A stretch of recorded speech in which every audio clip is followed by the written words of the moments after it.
بسم اللہ الرحمن الرحیم، السلام علیکم ناظرین۔ حضرت نوح علیہ السلام اولو العزم پیغمبروں میں سے ہیں۔ آپ پہلے پیغمبر ہیں جن کی نبوت کے زمانے میں عذاب نازل ہوا۔ حضرت نوح علیہ السلام نے اپنی قوم کو خدا کی دعوت دی، لیکن ان کی قوم ان پر ایمان نہیں لائی۔ اس بنا پر خدا نے انہیں طوفان کے ذریعے عذاب میں مبتلا کر دیا۔ لیکن طوفان سے پہلے اللہ تعالیٰ نے حضرت نوح علیہ السلام کو کشتی بنانے کا حکم دیا تاکہ حضرت نوح علیہ السلام تمام مسلمانوں کو کشتی میں سوار کر لیں، اور جب اللہ کا عذاب آئے اور دنیا میں خطرناک طوفان آئے تو کشتی میں سوار لوگ محفوظ رہیں۔ اس حوالے سے شیخ اسماعیل حقیقی کی تفسیر روح البیان میں ایک واقعہ مذکور ہے کہ جب حضرت نوح علیہ السلام کشتی بنانے میں مصروف تھے تو ایک بڑھیا حضرت نوح علیہ السلام کے پاس سے گزری۔ آپ علیہ السلام کشتی بنا رہے تھے۔ وہ خاتون دولت اسلام سے مالا مال تھی۔ اس نے حضرت نوح علیہ السلام سے کشتی کے بارے میں پوچھا۔ آپ علیہ السلام نے فرمایا، اللہ تعالیٰ ان قریب طوفان سے کفار کو برباد کر دے گا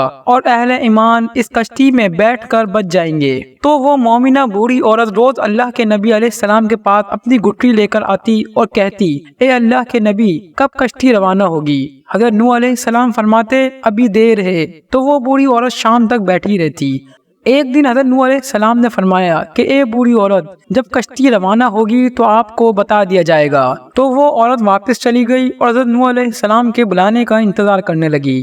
آخر اللہ کے عذاب کا وقت آ گیا اور حضرت نوح علیہ السلام نے تمام مسلمانوں کو کشتی میں جمع کر لیا، لیکن آپ علیہ السلام اس بڑھیا عورت کو بلانا بھول گئے۔ کافروں پر اللہ کا عذاب نازل ہوا اور پوری دنیا میں ایک بہت بڑا سیلاب آیا اور سب کچھ ختم ہو گیا، لیکن حضرت نوح علیہ السلام کی کشتی پانی میں تیرتی رہی۔ جب طوفان تھما تو حضرت نوح علیہ السلام نے سوچا کہ شہر کو دیکھوں، جہاں سے چلا تھا وہاں آئے، اور قریب جا کر دیکھا تو ایک جھونپڑی میں دیا جل رہا تھا۔ حضرت نوح علیہ السلام یہ دیکھ کر حیران رہ گئے کہ روئے زمین پر کوئی ایسا گھر بھی ہے جو اتنے عظیم طوفان کے بعد بھی صحیح سلامت ہے اور اس میں چراغ جل رہا ہے۔ انہوں نے وہاں تکبیر الہی بلند کی تو وہ عورت سامان لے کر آ گئی اور کہنے لگی، یا نبی علیہ السلام، کیا کشتی چلنے کے لیے تیار ہے؟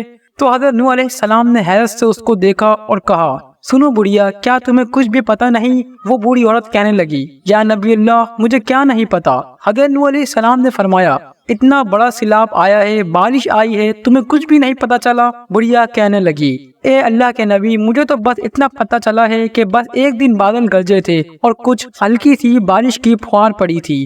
یہ سن کر حضرت نوح علیہ السلام حیران ہو کر آسمان کی طرف دیکھنے لگے اور کہا، اے میرے اللہ، یہ سب کیا ماجرا ہے؟ رب العزت تعالیٰ نے حضرت نوح علیہ السلام پر وحی بھیجی کہ اے میرے پیارے نبی، اس عورت کے دل میں چونکہ تمہاری محبت تھی اور چونکہ تمہارا اس سے بھی وعدہ تھا کہ نجات کی کشتی میں اسے ساتھ لے جاؤ گے، تب جب کہ تم نے اپنا وہ وعدہ پورا نہیں کیا، لیکن اے نوح، میں تو تمہارے وعدے کا ذمہ دار تھا، اس لیے میں نے اس بڑھیا تک عذاب کو پہنچنے ہی نہیں دیا۔